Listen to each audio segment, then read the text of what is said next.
Olá, esse é mais um encontro do projeto História Implicada, que é um projeto de extensão do Laboratório Sujeito Implicado, que é vinculado à Universidade Federal do Rio Grande do Norte, no Departamento de História, aqui na cidade de Caicó, e também é vinculado ao CNPq, né? É um dos grupos de pesquisa do CNPq. Nós temos encontros mensais ao longo desse ano de 2025, esse é o segundo encontro, e como eu disse na primeira ocasião, no nosso primeiro programa, eu destaquei que nós aproveitaríamos datas, né, do calendário significativas e que têm relação com os interesses do laboratório e do grupo de pesquisa, e um dos interesses desse grupo de pesquisa é constantemente tentar encontrar relações da história, da historiografia, né, com a psicanálise, com o saber da psicanálise.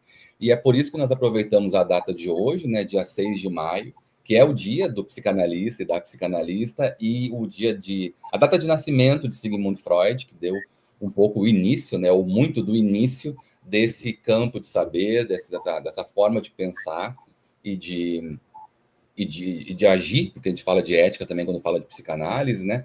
E eu estou muito feliz de receber aqui hoje uma professora que eu já li, já conheci através do trabalho e tenho a oportunidade agora de ouvir e de dividir esse espaço aqui, a professora Daniele Machado, a quem eu agradeço muito por ter aceitado participar dessa ação, um convite que foi um pouco intempestivo, mas que ela, com muita generosidade, disponibilidade, aceitou. Então, quero agradecer desde já, apresentar agora também a professora, já para um pouquinho antes de começar a conversar. A professora Daniele é professora adjunta do Departamento de Segurança Pública da Universidade Federal Fluminense, né? É psicanalista também e é doutora em História Comparada pela Universidade Federal do Rio de Janeiro, pela UFRJ, né? Atua, então, nessa interface, tem interesse também em música, grande interesse em música, formação também em música. Eu queria, inclusive, ler, porque eu gostei muito no currículo da professora no Lattes, tem aqui um ponto em que ela comenta que entusiasta das artes, e principalmente da música, como instrumento de transformação social, pessoal dos sujeitos, né? Acredita que a arte redime o ser humano e a psicanálise o revoluciona. Achei linda essa forma de se descrever, né, muito própria e muito sensível a quem tem interesse pelas artes, pela psicanálise, também pela história. Então, Daniele, muito obrigado por ter aceitado, seja muito bem-vinda a esse projeto. Obrigada, Evandro, quero cumprimentar, é um projeto muito interessante, muito bonito esse projeto de vocês, né, que está aí fazendo essas discussões, né, aproveitando esse espaço, né, da internet, e trazendo esses pensadores para estar aqui dialogando juntamente com vocês. Parabéns pelo projeto, é um projeto muito bonito, né? Espero contribuir, né, nessa data comemorativa, né, da importância do Freud, né, para a psicanálise e para o mundo, né, como um grande pensador aí do século XIX e teve uma grande contribuição, né, e revolução no pensamento, né? Eu acho que é muito importante. Então, eu agradeço muito o convite de estar podendo aqui, estar dialogando com vocês, né? Espero contribuir, né, aqui com o projeto, aqui com as nossas ações. Tenho certeza que sim. Já contribui, na verdade. Eu quero reforçar, então, Daniele Machado Bezerra, autora de Lacan para Historiadores, aqui esse livro, publicado pela editora Apres em 2018, uma das leituras também que eu fiz já há algum tempo e me ajudam nesse tipo de relação da história com a psicanálise, né? Bom, eu queria começar, Daniela, se você pudesse falar um pouquinho para a gente sobre isso. A gente falou da data, né? 6 de maio, aniversário de Freud, dia do psicanalista, né? Do seu ponto de vista, Daniele, qual é o legado, né? Você falou sobre a importância, né? Você definiu agora Freud como esse grande pensador do século XIX. Qual é o legado de Freud para as ciências humanas, né? As relações do pensamento dele com as ciências humanas nesses mais de 120 anos de psicanálise? Eu acho que tem algo ali, quando Freud, que é muito didático, né, no seu pensamento, né, ele está ali preocupado em ele desenvolve toda uma escrita ali na sua compilação, né, disso que ele descobre, né, eu acho que se não fosse o Freud, outra pessoa teria, né, porque foi necessário, né, que alguém trouxesse essa discussão sobre o inconsciente naquele momento histórico, né, ali no final do século XIX.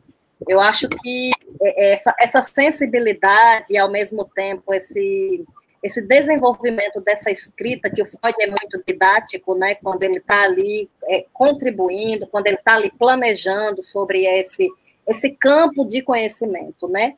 Então, ele vai e atravessa por várias áreas, né? Inclusive, a história, ela é uma área muito importante para o desenvolvimento, né? Além disso, a gente tem a literatura também, né? Não é à toa que o Édipo, né? O complexo de Édipo, ele vai lá e busca lá com os gregos, né? E a própria coleção que ele tinha, né?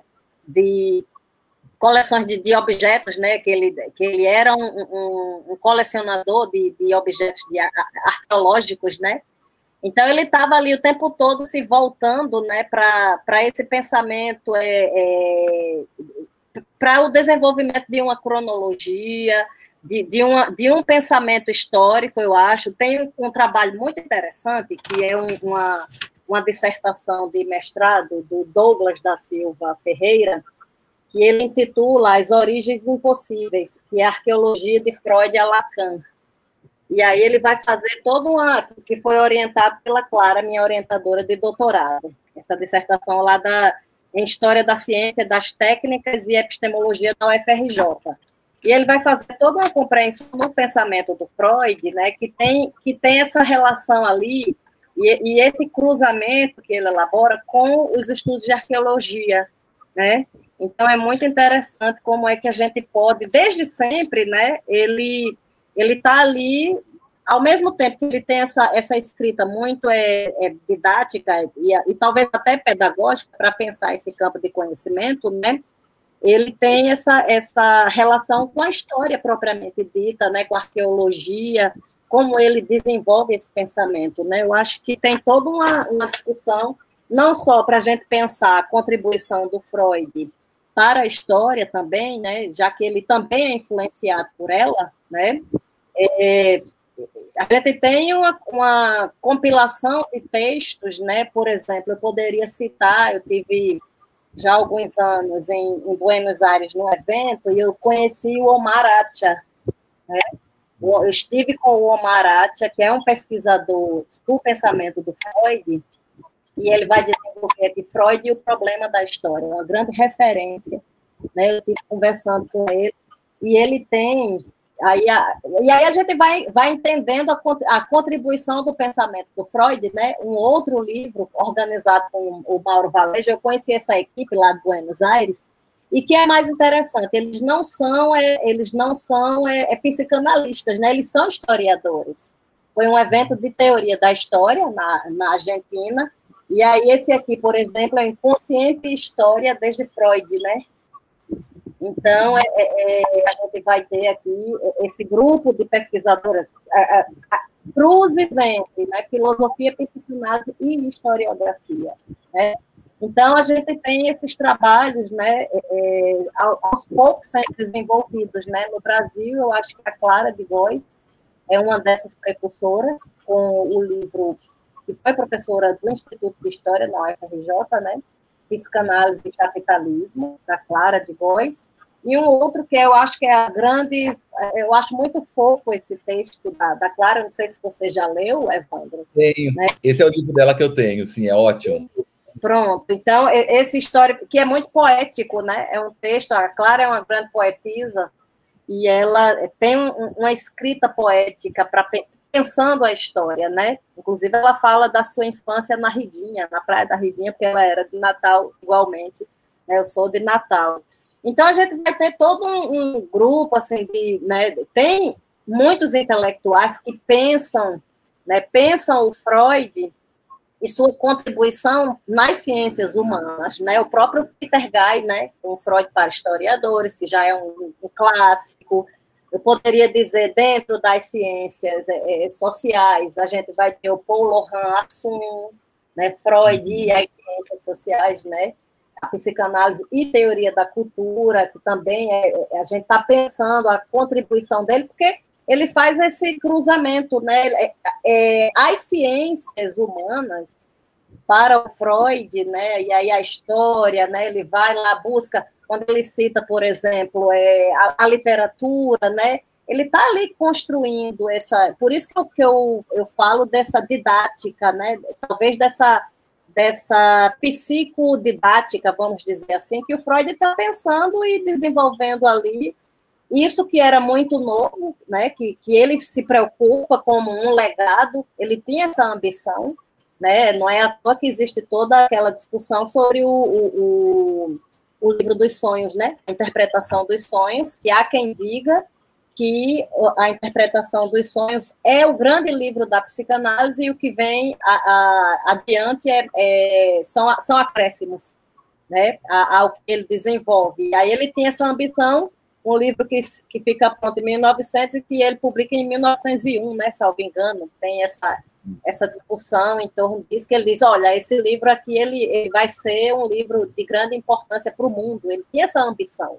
né, nesse sentido, assim, né, e de fato é algo muito, muito novo, né, para o pensamento, você descobrir por um chamamento, vamos dizer assim, de atenção de uma mulher e toda uma reflexão em torno, né, de que sintomas eram aqueles, né, na sociedade vienense, né, e toda aquela discussão sobre esse lugar da mulher, né, eu acho que não tem um estudo que vai apontar aí, eu não conheço, né, por exemplo, um estudo que o Freud ele está valorizando isso que o movimento feminista, por exemplo, não desenvolveu.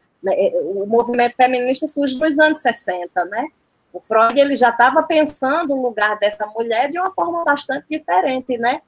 Já o Freud como um sujeito feminista, vamos dizer assim, né? Quando ele vai valorizar a fala das mulheres, né?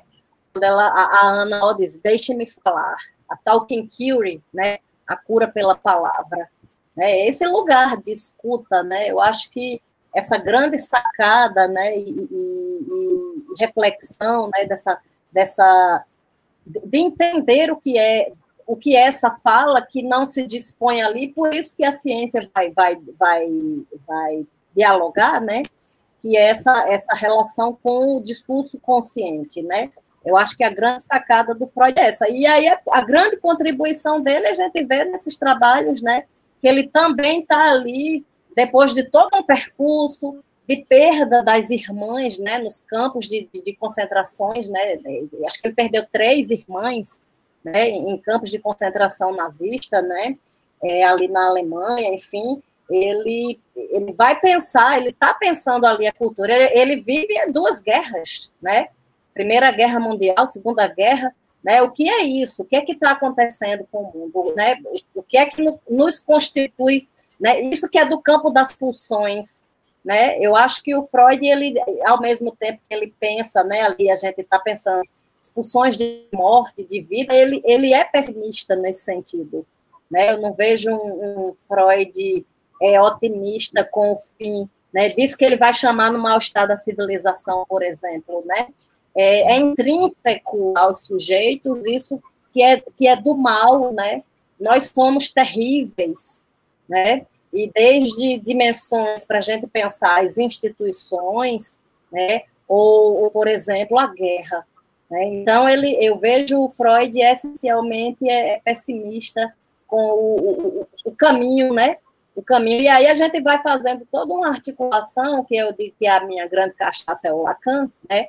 Quando ele vai retomar, né? Vamos dizer assim, ele vai atualizar, entre aspas, ou contemporaneizar o pensamento do Freud, né? E aí, quando ele vai fazer toda essa articulação com o pensamento do Marx, e aí ele vai dizer, o Marx cria o sintoma. Né? E isso é muito bonito para a gente estar pensando aqui, né? Eu não queria falar na ideia de um existencialismo, que é uma proposta filosófica, né? Uma forma de pensar de uma escola filosófica, mas na perspectiva mesmo do existir, né? Que é essencial, né? E que nós nos diferenciamos, o Lacan fala disso, nós nos diferenciamos dos animais, porque a gente fala aquilo que é do recalque, né? A gente que é atravessado pelo recalque. E eu acho que essa é a grande sacada da psicanálise, para a gente estar pensando no nosso posicionamento e lugar no mundo, né? E que aparentemente, né, poderia ser simples, mas isso que também, ao mesmo tempo, nós somos atravessados, né, aquilo, pelas pulsões, né, do campo pulsional, e que nos coloca nesse lugar, né, vamos dizer assim, de divisão, né, que é esse sujeito barrado, ao qual o Lacan ele muito bem elabora, né, e que faz toda uma troça, né, com o capitalismo, eu diria, né, quando ele cinde ali o sujeito com esse símbolo que vai remeter à ideia do capitalismo, né, esse sujeito barrado ali, com a cifra, né, vamos dizer assim. Então, eu acho que isso tem muito a nos dizer, né, e a nos colocar, né, como sujeitos, vamos dizer assim, que é atravessado por isso que é do mais terrível que habita em nós, sabe? Ao mesmo tempo, né, eu estou falando aqui nessa dimensão mais que se atribui ao sujeito, ao mesmo tempo o Freud também ele está pensando ali, né, o que é essa cultura que é tão terrível, né? Se a gente para analisar, por exemplo, o que é que a gente faz, né? O próprio essa dimensão e essa preocupação que a gente tem hoje com os estudos sobre o clima, né? Tudo isso tem a ver com isso que é do campo da pulsão, né? Como a gente cuida do nosso meio ambiente, por exemplo, e que são respostas àquilo que o capitalismo, que também tem aquilo de terrível, né? Essa relação filogenética, né?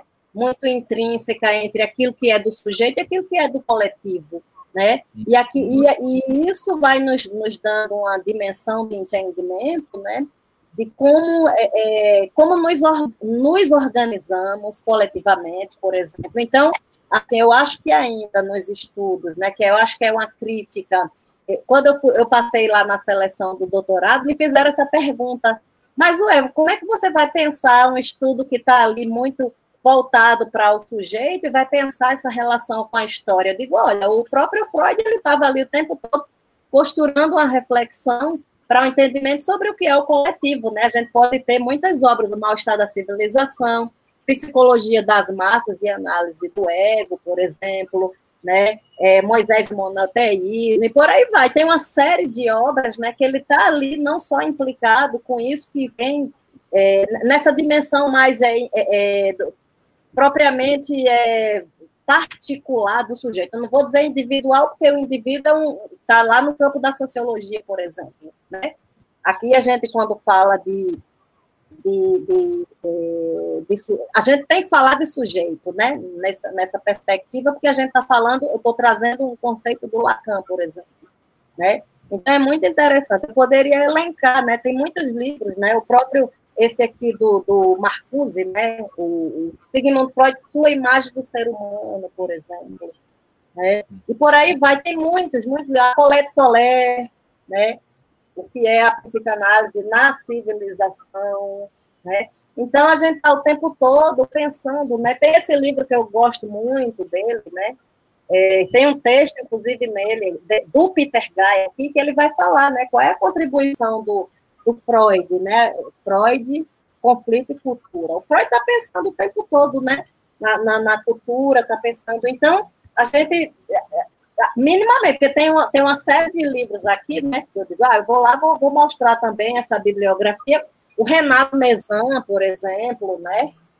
Ele vai, Freud, pensador da cultura, né? Então, tem toda né? Aqui eu trago vários exemplos que a gente está aqui pensando a contribuição do Freud, né? E já respondendo a pergunta, né? Além do legado, né? E dessa influência do pensamento do Freud aí para as ciências humanas, né? Além do próprio Michel de Certeau e por aí vai, né? Com a escrita da história psicanálise, enfim. Então, tem muita discussão para a gente pensar aí a grande contribuição, né? Isso quando a gente fala do Freud. Se a pergunta é qual é a contribuição da psicanálise, aí uma outra proposta, né? Mas, por exemplo, aí, que a minha cachaça é o Lacan, né? Lacan e o Levi-Strauss, por exemplo, né? Então, a gente vai ter, né, o pecado original da psicanálise, Lacan e a questão judaica, por exemplo, e por aí vai, né? Tem muitos livros. Tem esse aqui que é muito interessante, eu ainda fazia graduação, naquele auge lá dos 100 anos da psicanálise, que é a psicanálise hoje uma revolução do olhar. São vários textos de várias áreas de conhecimento, organizado pela Nise Pelanda, né? O casal Pelanda, lá acho que é da escola, esqueci agora a escola. E aí eles fazem só os 100 anos da psicanálise, eles vão trazendo vários olhares de vários campos, né, nesse cruzamento, o olhar filosófico, o olhar epistemológico, o olhar, enfim, né, o olhar interdisciplinar, o olhar artístico, o olhar político. E recentemente a Clara né, tem um livro, O Significante, a Política do Significante. Enfim, acho que tem um mundo aí para a gente estar pensando essa articulação. Eu acho que na história são estudos muito recentes, né? E aí trago a discussão também para a gente pensar a psicanálise como um corte ao discurso. Isso o Lacan fala disso quando ele pensa ali no seminário 17, né, com seus, eu diria, os 5 discursos, né, os 4, mas há quem diga que o discurso do capitalismo é mais um discurso, né, quando ele rompe com essa ideia e diz assim, olha, o discurso da psicanálise é muito diferente do discurso da ciência, né, e aí a gente vai ter toda uma compreensão e entendimento, né, desse lugar de ética, né, todos os discursos, eles têm uma ética, e a psicanálise é essa ética que acontece, né, que essa ética que é do inconsciente, né, é difícil isso, assim, eu acho que a importância também, dentro dos estudos, né, da psicanálise, desse lugar, né, do discurso inconsciente, de que o sujeito ele faça análise, né, para um entendimento mais, vamos dizer assim, mais profundo. Eu acho que estudar a psicanálise, que esse foi o meu percurso, né, eu comecei lá na Paraíba, estudando no primeiro período do curso de licenciatura em História, eu descobri o GAPS, Grupos de Estudos de Psicanálise, da Beatriz Lavieri, que tem um texto maravilhoso. Você descobre o texto Beatriz Lavieri sobre História e Memória, pensando as cidades, e ela fazia parte de um projeto voltado para a construção dos arquivos, que pertencia lá ao setor de arquivos, né, que aí arquivo tem tudo a ver com... Eu era bolsista de arquivo, e aí pensando esse lugar, né, de construção de memória, né? O Freud ele faz isso, né? E toda uma discussão para a gente estar pensando aqui, né, a importância da psicanálise, eu acho que, de certa forma, né, eu acho que eu dei uma resposta, né, a essa grande contribuição, né, e trazendo referências aqui para a gente estar pensando. Eu acho que tem um mundo aí ainda para ser pensado, mas esse lugar desse discurso, que eu acho que é a grande sacada do Lacan, né, é esse lugar de um discurso que é ético, né, e que nos coloca numa dimensão de muita sensibilidade, sabe? Assim, eu quero dizer, é muito difícil de ser, vamos dizer, entre aspas, aplicado, por exemplo, quando a gente está pensando o lugar das instituições, né? Não é fácil levar esse discurso para a universidade, por exemplo, que é um lugar que tem muito conflito, né? Para a gente estar pensando a própria ideia de conflito nas instituições, né? A psicanálise ela surge a partir de uma ideia de conflito, né? O conflito ali é psíquico, né? Essas dimensões do ego, do id e do superego surge a partir de um olhar de conflito do Freud, né? O que é que está acontecendo com essas mulheres, né? Ele foge da aplicação da hipnose, né? Que já era um problema aplicar a hipnose, já possibilitava, né? Aumentava ali o sintoma histérico, né? Ele se dá conta disso. E em seguida, né, aí ele vai traduzindo esse olhar, né, a partir dessa escuta. Isso é muito interessante, isso que o Freud faz, né, desse lugar de conflito. E as instituições, elas são muito conflituosas, né, esse lugar. Então, é muito sensível, sabe? Assim, e aí eu acho que esse olhar, né, essa contribuição da psicanálise para a gente estar pensando aqui, não só a cultura, quando eu trago essa ideia de instituições, né, também penso nessa perspectiva que elas estão dentro de um sistema, né? O próprio conceito de estrutura, que é muito particular, né, é importante para a psicanálise, né, faz a gente pensar, né, essa contribuição mesmo, assim, eu acho que tem muito que ser pensado como contribuição dentro, eu diria, dessa proposta e dimensão ética do pensamento do Freud, né, que surge com o Freud, né, depois o Lacan, a psicanálise inglesa, e por aí vai. Mas eu acho que são estudos ainda muito incipientes, né? Ao mesmo tempo, tem um mundo aí para ser pensado, né? E nessa discussão multidisciplinar, né? A partir do que você falou, eu quero, em primeiro lugar, agradecer muito as referências. Eu vou depois assistir a esse vídeo, porque eu quero anotar, pegar todas as referências que você passou, tem muitas que eu não conheço. Agradeço muito por ter compartilhado essa bibliografia também. E eu fiquei ouvindo você e eu pensei assim, você fez um percurso para a gente da obra, né, o conjunto da obra de Freud, destacou os pontos em que fica mais evidente o diálogo com as humanidades, vamos dizer assim, a parte mais final da obra dele, mas eu vou aproveitar justamente isso para colocar para você algo que eu sempre penso do ponto de vista de um professor de teoria da história. É justamente isso. Marx, Nietzsche, Freud estavam pensando, como você bem colocou agora, a partir de um princípio de um conflito. Mas alguns conflitos são mais acolhidos do que outros, embora todos sejam importantes. Porque a obra de Marx, a obra de Nietzsche, são discutidas, está nos currículos, está nos programas dos cursos de teoria da história. Mas Freud, de modo geral, não. De modo geral, ele fica do lado de fora, como se a construção ali teórica e a obra dele não dialogasse tão diretamente com a história. É uma concepção de história do século XIX, tudo bem, mas que se perpetua até hoje, é isso que me chama a atenção, porque agora, no final, você fala, os trabalhos ainda são incipientes, ainda tem pouco diálogo sobre. Então, eu não sei, é uma hipótese que eu tenho pensado, assim, que esse Freud do mal-estar na civilização, do Moisés e o monoteísmo, do futuro de uma ilusão, esse Freud, ele até é mais aceito no campo da historiografia, mas o conjunto da teoria, que aí envolve essa questão do inconsciente, é muito desafiadora, né, para as humanidades. Assim, esse lugar da psicanálise, até hoje, no século XXI, parece que é uma coisa que tem um certo desconforto, né? Você não acha? Sim, sim. Eu acho que ainda há muito que ser estudado, né? Que são essas perspectivas filogenéticas, né? Que vão estar ali muito próximas do discurso da filosofia, né? Eu acho que, trazendo essa reflexão para a teoria da história, eu acho que é uma discussão ainda muito difícil, né? Eu acho que, pelo fato, talvez, né, fazendo a inferência agora, talvez pelo próprio caminho, porque eu acho, Evandro, que tem essa dimensão que eu apontei aqui, que é uma dimensão ética, né?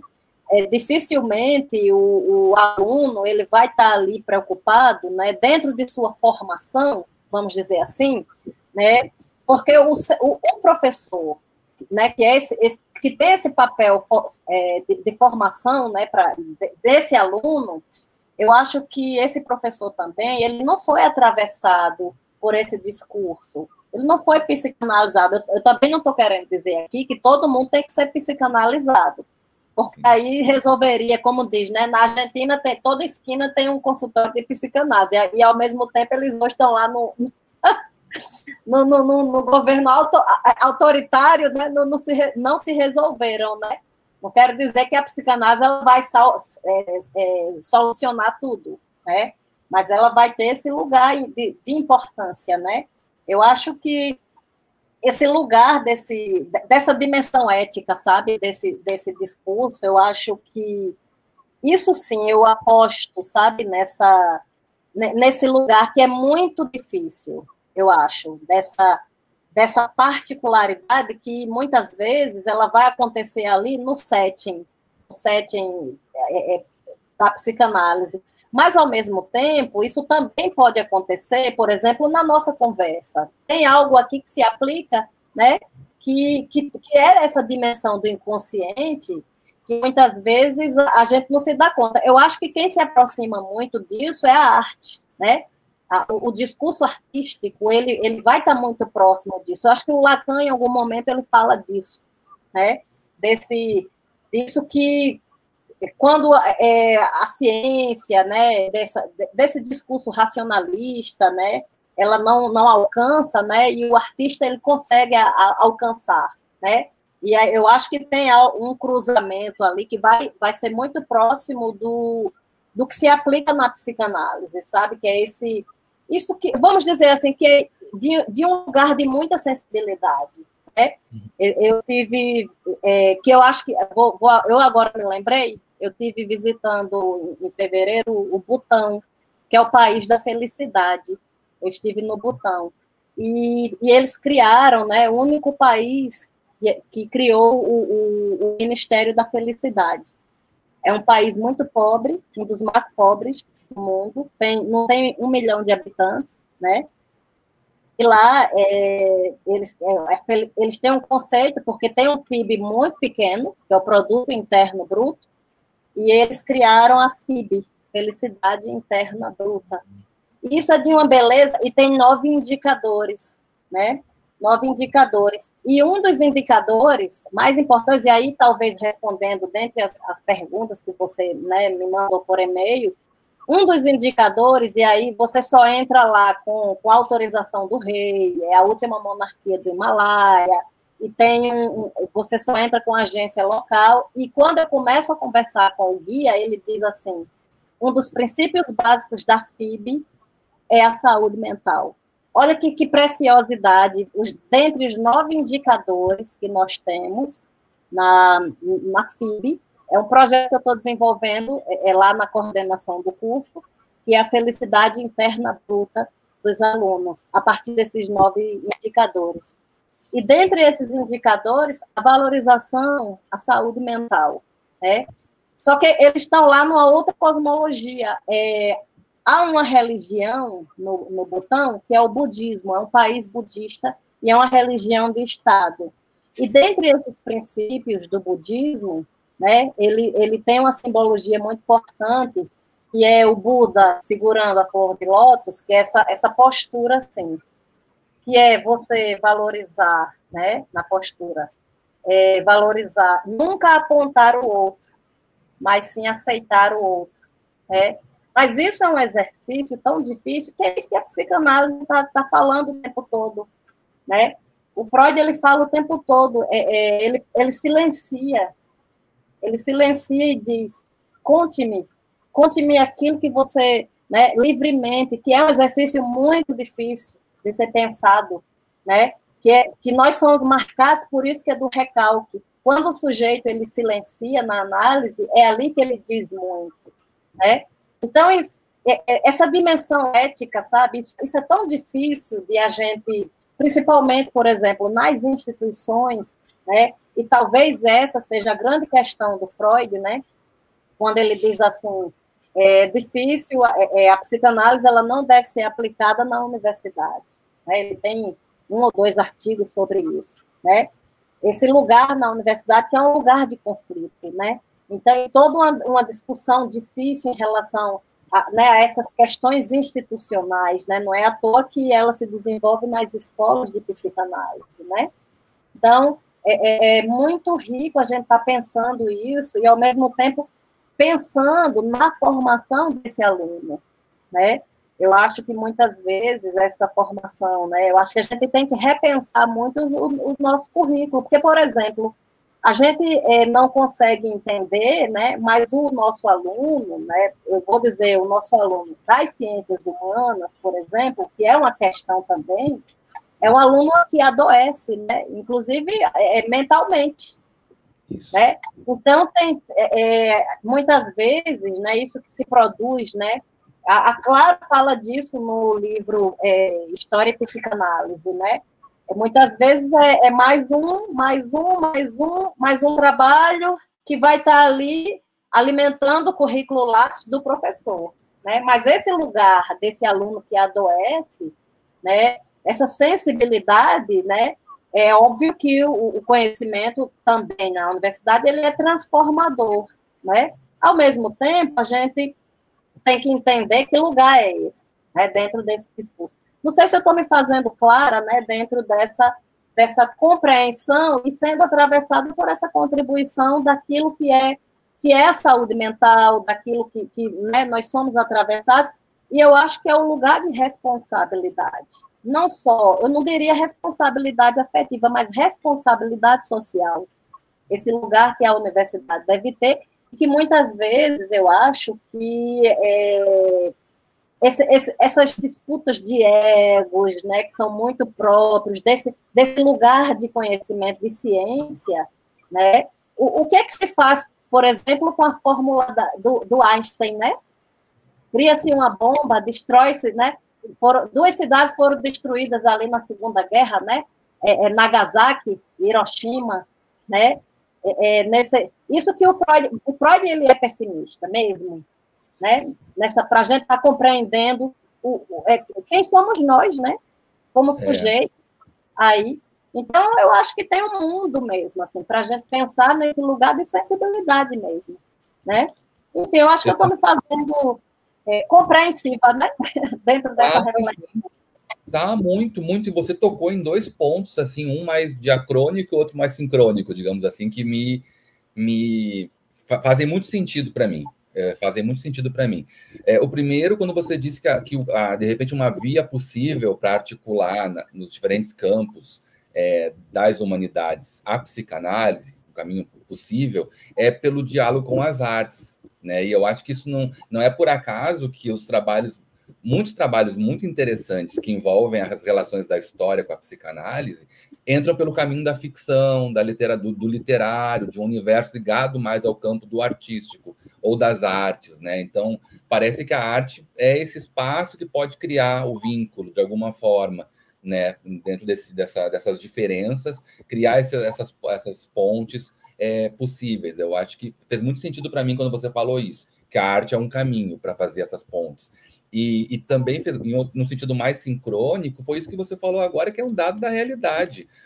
Os alunos e os professores estão adoecidos, assim, pandemia, capitalismo tardio, governos autoritários. A gente vive um contexto de muito adoecimento mental dentro e fora da universidade, mas o nosso mundo, que é um pouco o mundo da universidade, que a gente consegue ver mais de perto, isso está evidente, né? E a psicanálise pode ser um recurso interessante, de repente articulado à produção do conhecimento, inclusive, e eu percebo isso, até na minha própria trajetória, assim, o quanto ela pode ser pertinente, pode ser um jeito de lidar, né, encontrar um espaço para discutir os conflitos, para discutir os nossos conflitos, que podem parecer muito subjetivos e muito pessoais, mas que, na verdade, são compartilhados, porque o adoecimento na universidade, a gente percebe nos professores e nos alunos, não é algo assim exclusivo. Geralmente é um coisa está no social, que se manifesta em cada um de uma forma diferente, mas que é compartilhado. O adoecimento é compartilhado. Então, a psicanálise pode ajudar a gente por aí também, né? Exatamente. Nessa experiência, por exemplo, da FIB, né, lá no Butão, o que é que se valoriza dentre os 9 indicadores, né? E as experiências que eles trazem, né, é a valorização das artes tradicionais. Olha que coisa bonita isso, né? Tem vários vídeos, eu tenho um Instagram que eu estou mostrando aos poucos o que é que eles produzem, né? Desde a valorização da pintura, né? da pintura, da escultura, do talho na madeira, né? Então, é isso que a gente está falando, né? Em um país muito, muito pobre, muito pequeno, um dos mais afastados do mundo, que fica dentro da cordilheira do Himalaia, né? E eles pensando, para você ter, eles são zero carbono negativo, eles não têm poluição, né? e um país com menos de 1 milhão de habitantes, né? Então, e eles estão pensando ali a felicidade, né? De certo que tem um regime ali autoritário, porque depois eu fui dando conta de que essa monarquia, ela é autoritária, mas tem uma autoridade ali, aí a gente tem que entender a cosmologia muito específica dos países asiáticos, né? Que aí se diferenciam muito da nossa cosmologia. Mas é um aprendizado, né, para a gente estar pensando aqui o próprio conceito de felicidade, né? A gente, ao mesmo tempo que está na dimensão do conflito permanente, né, aqui no Ocidente, por exemplo, né, tem um país que tem como referência pensar a felicidade num país muito pobre, né, e de pessoas muito simples, e que, de fato, a televisão, por exemplo, só chegou em 99, a internet chegou em 99, a TV em 98, muito recente lá nesse país, né? Então, eu acho que a gente tem muito que aprender, né? Porque, por outro lado, né, quando, no início da nossa conversa, né, havia uma necessidade, se não fosse o Freud, a gente teria um outro pensador, possivelmente, que ia trazer essa discussão do inconsciente, porque eu acho que era necessário, né? Dentro dessas discussões paradigmáticas, desses encontros, né? Por outro lado, eu acho que a gente está pensando a aplicabilidade, vamos dizer, entre aspas, do que é esse campo de conhecimento numa dimensão ocidental, vamos dizer assim. Mas a gente também tem que aprender, né, e pensar essas outras cosmologias. Eu não vou me distanciar muito, mas se a gente para pensar nos povos originários, por exemplo, né, na grande contribuição dos índios, né, que eu costumo dizer que, no fundo, a gente quer voltar a ser índio, né, e que é de contemplar a natureza, né, e ficar na beira da praia bebendo água de coco. Os índios já faziam isso milenarmente, né? Isso. Quando a gente tira férias, a gente quer isso, né? Nessa dimensão de lazer, de se permitir não trabalhar, porque eu acho que o trabalho é uma questão, e hoje, principalmente com essas plataformas digitais, está trazendo muito sofrimento, né? Isso que o Lacan, ele fala, né? O Marx cria o sintoma, de fato. Então, a gente se afastar dessa nossa cosmologia ocidental, né? Não é à toa que eu estive no Nepal e no Butão. E aí, no Nepal, com o hinduísmo, foi outro grande aprendizado, né? De repente, eu estava ali conversando com um guia, aí ele fazia Hara Hara Mahadeva, Hara Hara Mahadeva. Parava ali na conversa, nossa, o que é que você está fazendo? Ele, Dani, eu estou rezando. Era um toco pintado que, para mim, não tinha valor nenhum, e, de repente, ele parava ali e rezava e vamos adiante, vamos caminhando. Então, esse lugar do templo, né? Aqui o nosso templo a gente vai ao templo, lá o templo é o mundo. Então, a gente, né, eu acho que a gente tem muito a pensar, né, e aprender também com essas outras cosmologias, que aí é a grande sacada, né? O Freud, ele não foi, né? Ele não foi à Ásia. O Lacan, ele, inclusive, ele fala da China, né? Tem um texto ali, eu acho que alguns textos, alguns seminários, ele fala da China, nessa outra cosmologia, nesse outro lugar de fala. Tudo isso é linguagem, né? Então, eu acho que tem um mundo aí, sabe, Evandro, assim, para a gente sair desse... a universidade, de certa forma, ela ainda é muito etnocêntrica, se a gente para pensar, né? Ela valoriza muito o discurso europeu, né? Ainda, né?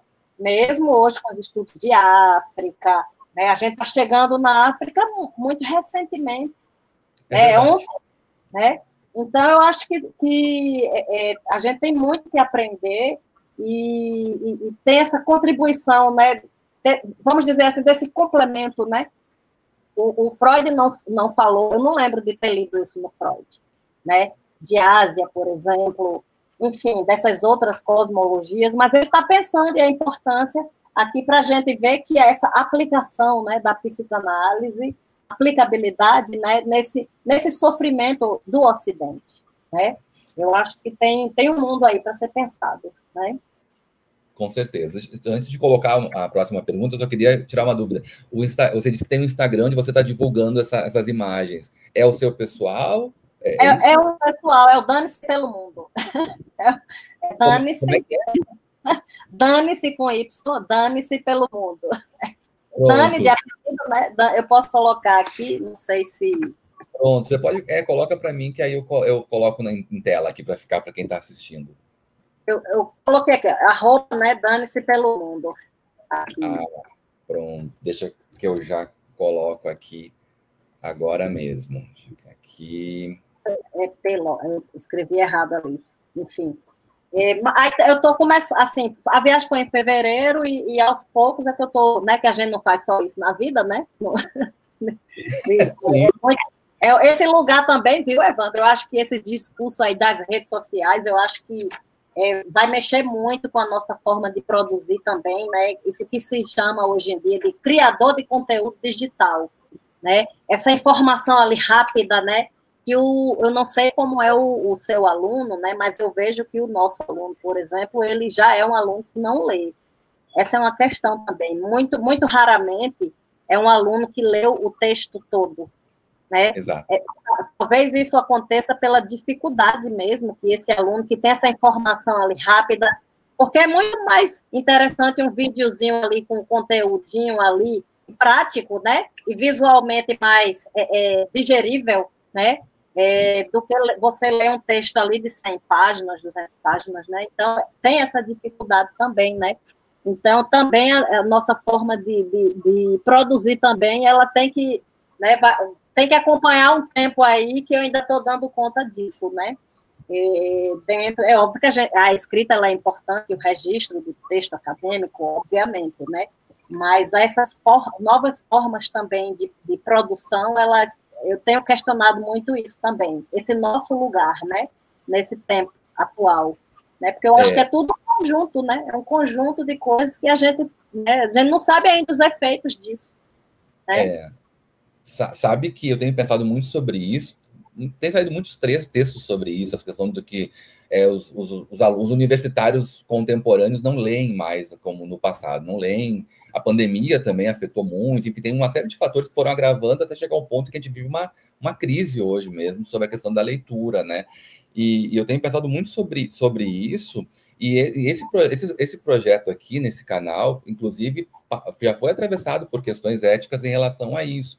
Quando, eventualmente, a gente fazia um seminário em aula, ou em alguma aula de algum colega, e os alunos simplesmente pegavam um vídeo, tinha uma bibliografia indicada para o seminário. Aí o aluno trazia um vídeo, tá aqui, o professor tal já falou, já disse, vamos assistir o vídeo juntos.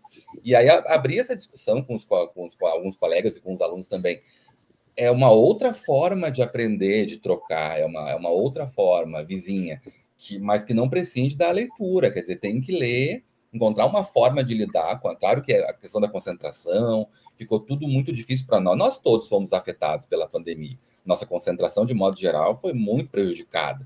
E claro que a gente vai ter que lidar com isso daqui para frente, mas tem de haver uma articulação. Como fazer, não sei, mas eu só estou levantando porque eu me senti implicado nisso, sabe? Na medida em que os vídeos desses projetos que eu tenho aqui, eventualmente, poderiam tentar substituir a leitura. Então, eu estou adorando ouvir você e conversar, mas já digo, não substitui, e indico muitíssimo a leitura do livro. Eu vou aproveitar para colocar a próxima pergunta. Lacan para historiadores, já adoro o título, adoro...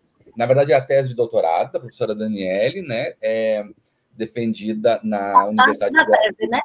Parte da tese. É uma parte da tese. Você poderia falar um pouquinho, Daniela, aproveitando aqui o espaço, um pouquinho sobre assim, o argumento geral, né, e como é que você... O contexto de produção e o argumento... O que você destaca como mais importante da tese? Porque agora é livro, né? Isso. Esse livro aqui, porque a minha tese, eu comecei a fazer, né, quando eu surgi com a proposta de desenvolver, né, lá no início, de desenvolver uma pesquisa sobre a tese, seria discutir o conceito de repetição na psicanálise, né? E repetição na psicanálise, pensando a história como processo de repetição. Eu, inclusive, tenho um artigo já publicado já tem um tempinho sobre a repetição na história. E eu estava com essa questão lá pelos idos de 2010 e 2011, né? E aí eu cheguei e digo, mas para falar de repetição, e aí tem toda uma discussão sobre o campo das funções, eu vou ter que falar sobre a importância dos estudos da linguagem para a história. E aí é uma tese, mesmo sendo... E aí eu pensei na época, né? E aí como é que eu poderia fazer esse cruzamento com a história? Eu pensei no Koselleck, que tem um texto, que é o produto também da tese, foram 2 livros, né? Que é o Lacan para historiadores, e Reinhard Koselleck e a linguagem, que é um outro livro, que o Koselleck ele também traz, numa dimensão lá da história dos conceitos, ele traz um texto muito bonito sobre o que é repetição na história. Então, naquele momento, eu fiz essa discussão, aí valeu um artigo, mas aí eu fiquei pensando o que seria, já que ambos pensadores, tanto o Lacan e o Koselleck, eles teriam como contribuição, dentro dos estudos sobre a linguagem, o que é que eles poderiam contribuir para a teoria da história, né? Então, esse livro, especificamente, eu trago toda uma discussão sobre o que é esse pensamento do Lacan, né? Que ele, nessa releitura que ele elabora do pensamento do Freud, né?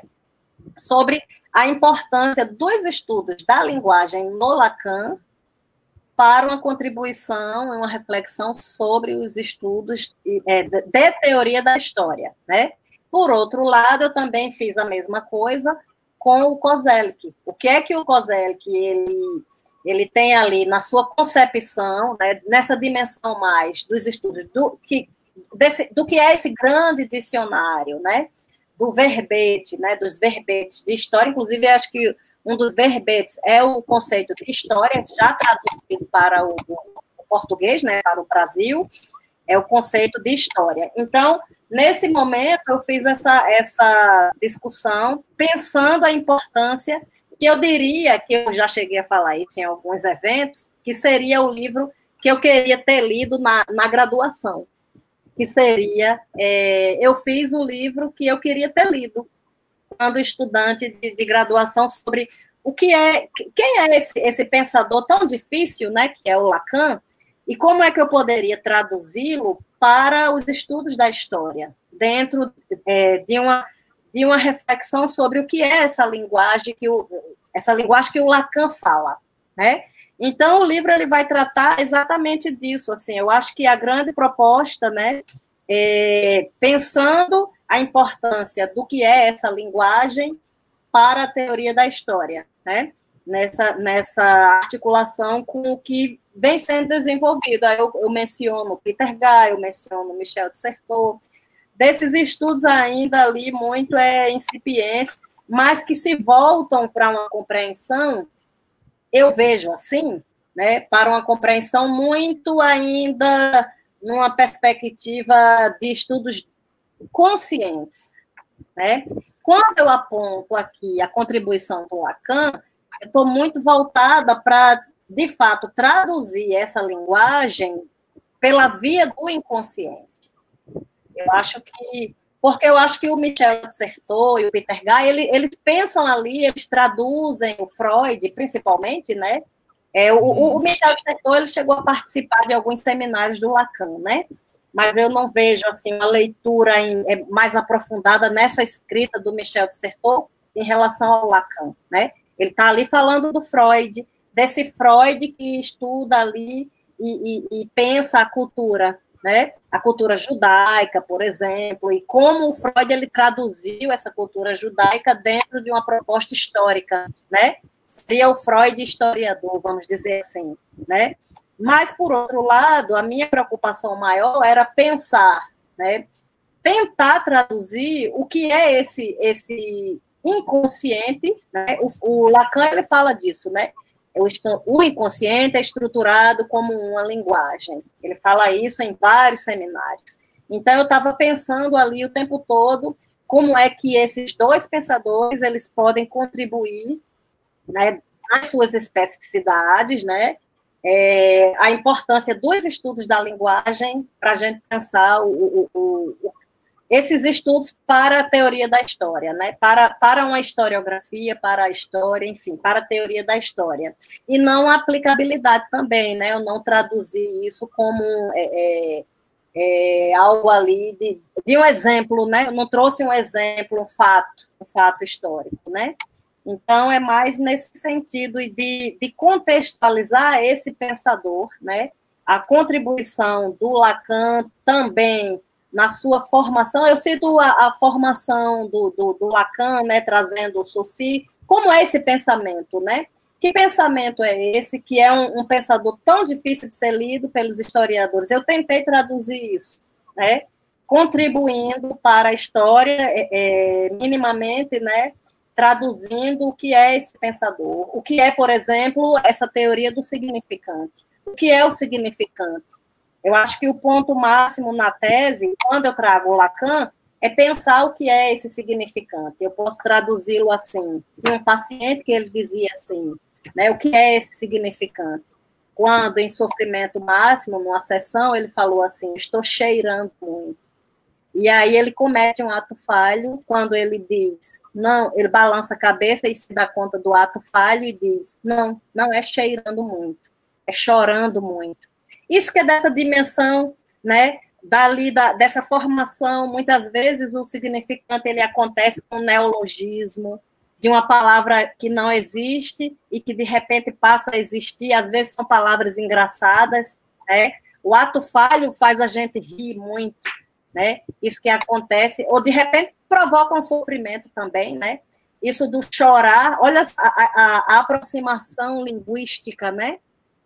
E essa grande sacada do pensamento do Lacan, né? Quando ele diz assim, é algo ali que muitas vezes é uma letra que se transforma, que é o S1 que passa a ser um S2, né? O significante inicial que nesse jogo linguístico ele torna-se outra coisa. O cheirando, que ele era um cheirador de pó, usuário de cocaína, em sofrimento máximo, quando de repente ele diz, não, é chorando. E aí ele vai trazer toda... Aí eu aponto isso e digo, cheirando, chorando, né? E aí ele ri, o paciente ele ri, e aí ele diz, são as duas coisas, né? Então é isso que é da linguagem, né? Esse é um exemplo que eu acho muito legal. Eu poderia trazer vários ali da interpretação dos sonhos do Freud, né? Mas que são exemplos, assim, muito, eu acho, importantes, e para a gente pensar, porque a história, ela é escrita, né? A história, ela só acontece porque era linguagem, né? Eu falo disso num evento, que foi um outro artigo que eu fiz, que a história, ela só acontece porque alguém registra, e esse registro, ele se dá porque alguém decidiu escrever. Ou seja, você tem muito de si, né? Esse olhar, ao mesmo tempo que quando você decide escolher um objeto de pesquisa, você está muito implicado nele, muito mais do que você imagina. Você traduz, muitas vezes, muito mais algo de si do que do próprio objeto. E a história ela vai acontecer dessa forma, né? Eu acho que, inclusive, eu não conheço uma discussão na história que vai traduzir isso, né? Esse olhar, esse pensador, que ele é muito mais ele do que o próprio objeto, né? E o historiador, ele faz muito isso, né? No início da nossa conversa, né? A gente nomeia muito na história, o tempo todo, é diferente da psicanálise, né? Que nesse lugar de sensibilidade de escuta, e talvez na antropologia também, abraça o objeto e diz, conte-me, fale-me, quem é você, né? E muitas vezes, como eu fiz o trabalho lá das prostitutas entendidas, elas se autonomeavam, foi a minha dissertação do mestrado, elas se autonomeavam, que são as profissionais do sexo lésbicas, elas se autonomeavam o tempo todo entendidas, né? Então, elas não usavam sapatão, elas não usavam lésbicas, elas usavam entendido. Esse lugar do objeto, conte-me, né? A psicanálise tem essa sensibilidade de escuta. Já o historiador, não, ele já chega aí, já taxa ali, né? Já define o que ele acha que é e pronto, e resolve lá. Então, a gente né, ele diz muito mais dele do que o próprio objeto, né, dentro das nossas escolhas. Eu acho que esse lugar sensível, né, e o porquê isso acontece, isso é muito importante para a gente pensar o nosso campo, né, o campo do historiador nesse sentido. Que lugar é esse, né? Dentro dessa... E aí a psicanálise pode ser importante para fazer novas demarcações de lugares de escutas de novos objetos, né? De uma compreensão inovadora, né? Eu acho, assim, eu acho que ainda eu não conheço trabalho na história que a gente tem esse lugar, assim, dessa sensibilidade, enfim. Acho que eu me deixei clara, né? Foi sim. Quando você começou a falar sobre isso, me ocorreu assim, nossa, isso que o Daniel está falando, a gente vê eventualmente nos agradecimentos dos trabalhos, um pouco das teses, dissertações, eventualmente hoje em dia mais nas introduções, um pouquinho, mas depois desaparece, tenta ser invisibilizado, né? Mas, na verdade, acompanha, e eu acho que o seu argumento vai nessa direção, acompanha de ponta a ponta do trabalho essa dimensão dessa posição de sujeito que está ali interessado por um objeto não casualmente. Tem muito mais questões assim desse sujeito implicado ali, né? E que de forma alguma isso compromete toda a questão metodológica, a segurança do trabalho. Quer dizer, continua ali o rigor do método, mas a gente tem que ter consciência de que tem um sujeito ali que não é uma combinação assim aleatória o fato dele ter escolhido aquele tema, né? Exatamente. E porque tem uma outra questão, viu, Evandro? Eu acho que também é muito importante que a escrita, ela muitas vezes, quando esse estudante ele chega, né, é uma escrita de muito sofrimento, né? Muitas vezes é um aluno que está ali pensando e ele sofre muito, né? Então, eu acho que a gente compreender esse lugar desse sujeito e a escolha do seu objeto pode promover, inclusive, minimizar esse sofrimento.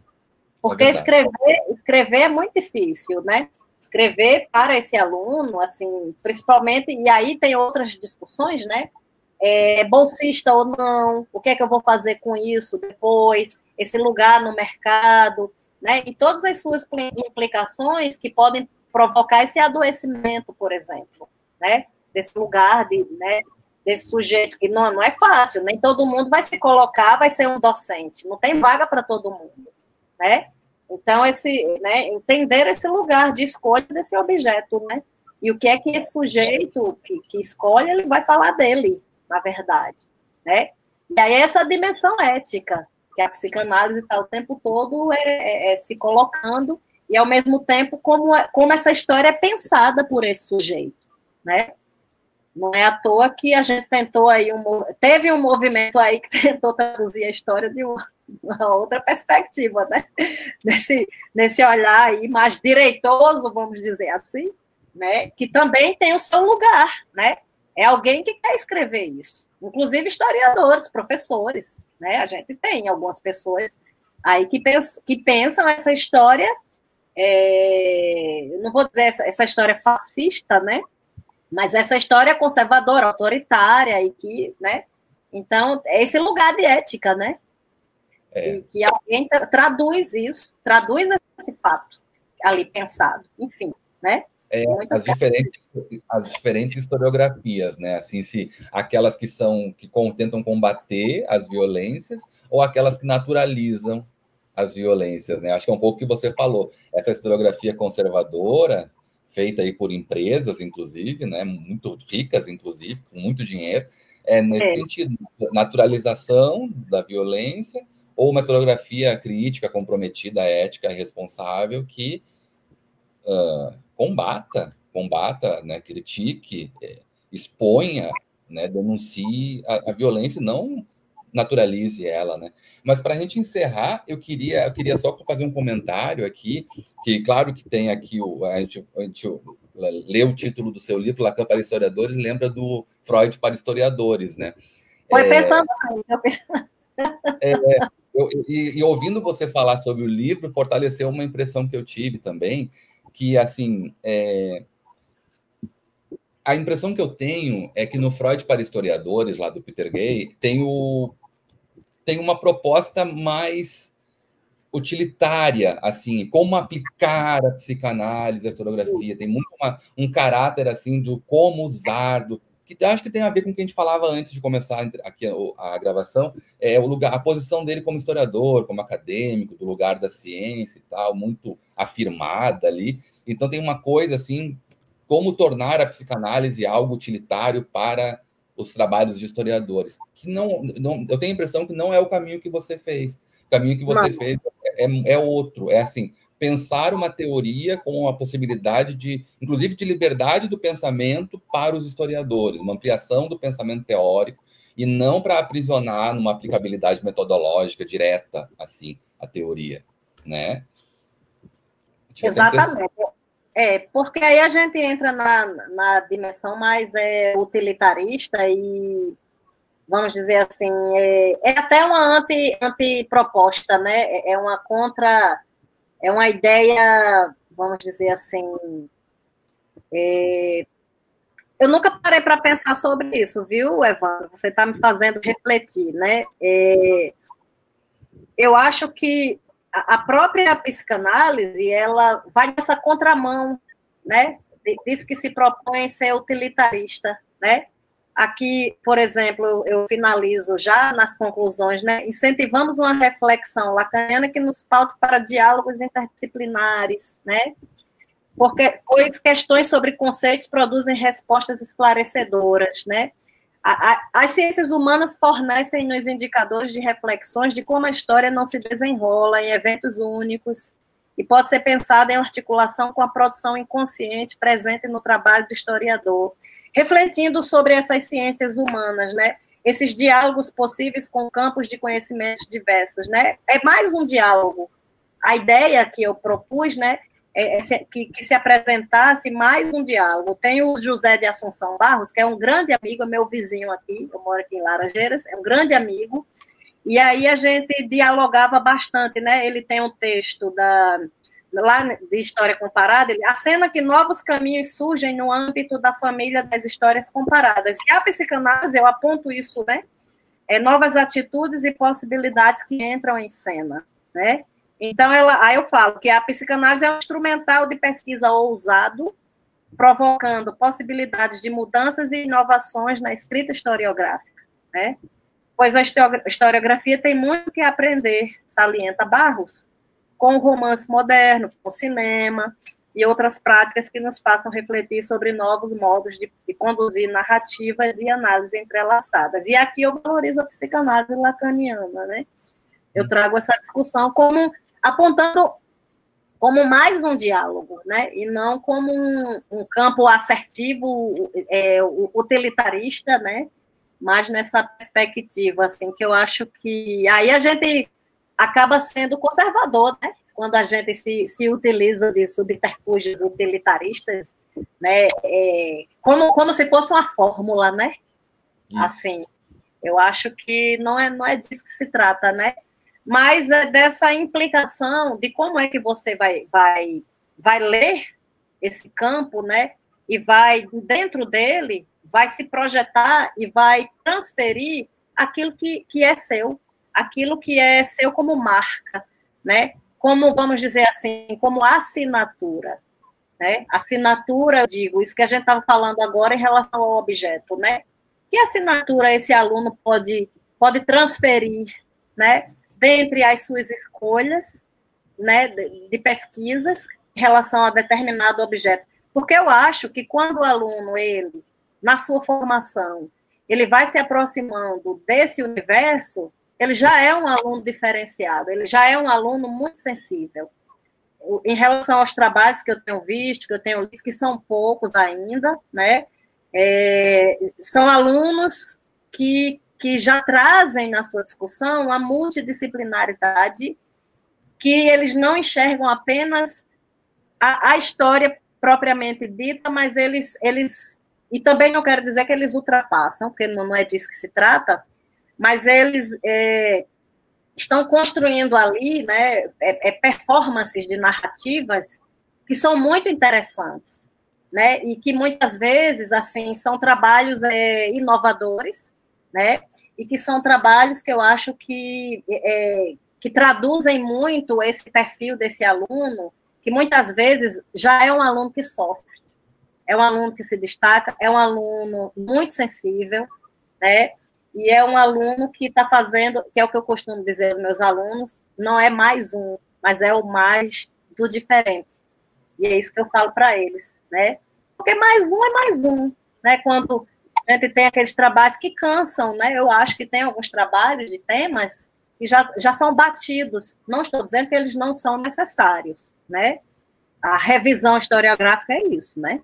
Mas, ao mesmo tempo, a gente tem esses trabalhos que são essencialmente inovadores e que promovem o novo, a novidade, né? Essa novidade é que é o barato, né? E eu acho que é disso que a gente tem que valorizar, sabe? Assim, né? Esse pensamento criativo. Eu acho que a grande sacada é a valorização desse pensar criativo na produção historiográfica, sabe? E aí a gente vai ter esse aluno que se destaca. Não estou dizendo que o que não se destaca ele não seja importante, né? Mas essa marca de uma identidade, talvez de um trabalho autoral, que ele vai dizer muito mais dele do que do próprio objeto, né? Acho que é isso. Né? E que não será menos historiografia por conta disso. Pelo contrário, né? Uma contribuição alimenta ainda mais a historiografia, né? Concordo muito com você. Exatamente. Daniele, eu queria... Agora a gente vai ter que encerrar, porque pela questão do tempo, embora adoraria te ouvir por muito mais tempo, espero que a gente tenha oportunidades futuras de continuar conversando. Quero dizer que foi um prazer imenso poder te conhecer agora mais diretamente, conheci o teu trabalho, como eu comentei no início, já tinha te assistido em bancas, né, virtuais, que agora também eventualmente são transmitidas, então poder te conhecer diretamente, conversar, te ouvir, foi muito bom. Como disse, espero que a gente possa continuar conversando, e agradeço muito pela disponibilidade, né, como eu disse também no início, um convite que foi intempestivo, mas que você muito generosamente aceitou, para a gente estar aqui. Eu acho que foi uma bela maneira da gente marcar o 6 de maio, o dia do psicanalista, né, lembrando Freud, sua obra, e o tanto mais que você trouxe aqui para a gente. Muito obrigado, eu quero passar a palavra para você, também poder se despedir agora. Tá, muito obrigada, Evandro, eu adorei aqui participar do evento de vocês, é um evento muito bonito, fico muito feliz, porque, de certa forma, eu estou lá na segurança pública, estou um pouco distante, né, mas, assim, aí a gente vê a valorização do nosso trabalho, né, de que alguém leu e que, né, fui convidada para uma atividade que tem a ver com o trabalho que foi feito, que foi muito importante na minha trajetória. Então, muito obrigada pelo convite e parabéns pelo evento. Muito obrigado mesmo. Então, eu reforço, então, né, essa ação de extensão aqui, ela acontece mensalmente, né, com quem já está participando já sabe disso, é só assistir aos episódios, vamos chamar assim, preencher a lista de presença que é disponibilizada no horário, e ao final do ano, em dezembro, quando concluirmos, né, essa atividade, vai ter o fornecimento de certificados para quem acompanhou e compartilhou com a gente também impressões, que esse é um outro momento também que nós vamos ter, eu queria ouvir um pouquinho sobre o retorno de quem acompanha, sobre o que aprendeu e ganhou com essa participação. Tá certo? Muito obrigado e até o mês que vem. Tchau, tchau. Tchau.